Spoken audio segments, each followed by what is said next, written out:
কলকাতার আর.জি. কর মেডিকেল হাসপাতালে তরুণী ডাক্তারকে নৃশংসভাবে হত্যা করার প্রতিবাদে ও দোষীদের অবিলম্বে চিহ্নিত করে দৃষ্টান্তমূলক শাস্তির দাবিতে আজ কৃষ্ণনগরের Nadia district chamber of commerce and ইন্ডাস্ট্রিজের পক্ষ থেকে একটি মৌন মিছিলের আয়োজন করা হয়।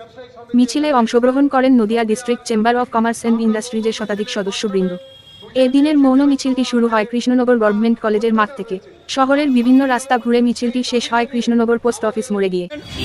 প্রায় 18 দিন হলো যে চিকিৎসক বিভিন্ন মানুষকে প্রাণ বাঁচানোর জন্য তার জীবনকে যেভাবে উৎসর্গ করে 36 ঘন্টা পর পর ডিউটি পালনের মধ্য দিয়ে আর.জি. করে অবস্থানে বিভিন্ন দুষ্কৃতকারীদের দ্বারা যেভাবে পাশবিক অত্যাচার এবং খুন হয়েছে, তার এই পাশবিক অত্যাচার এবং খুনের বিরুদ্ধে প্রতিবাদ জানাতে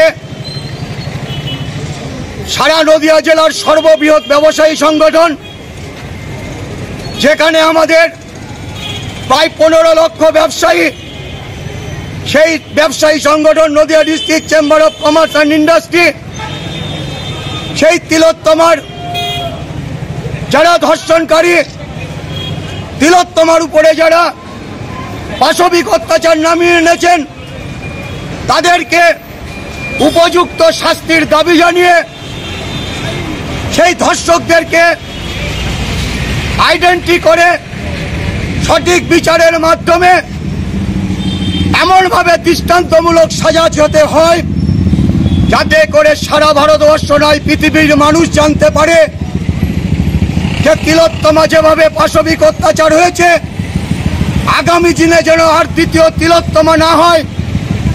সমস্ত মা বোনেরা যাতে নির্ভীকভাবে স্বাধীনভাবে রাস্তায় চলাফেরা করতে পারে, সেই তিলোত্তমার সুবিচারের দাবি নিয়ে আমরা আজকে এই রাজপথে নেমেছি মৌন মিছিলের মাধ্যমে। তিলোত্তমার যে অত্যাচার হয়েছে তার শাস্তি হোক, সেই দাবি জানিয়ে আমাদের এই ব্যবসায়ীকে আন্তরিক ধন্যবাদ জানাই আপনাদের এই মিছিলে যোগ দেওয়ার জন্য।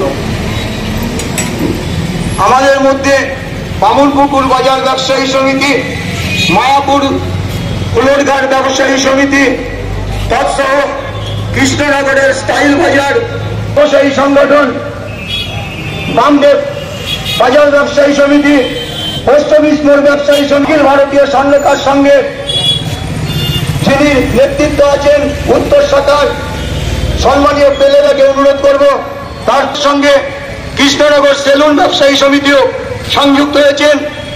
আমি পেলেদাকে অনুরোধ করছি যদি থাকেন একটু আগিয়ে আসবেন।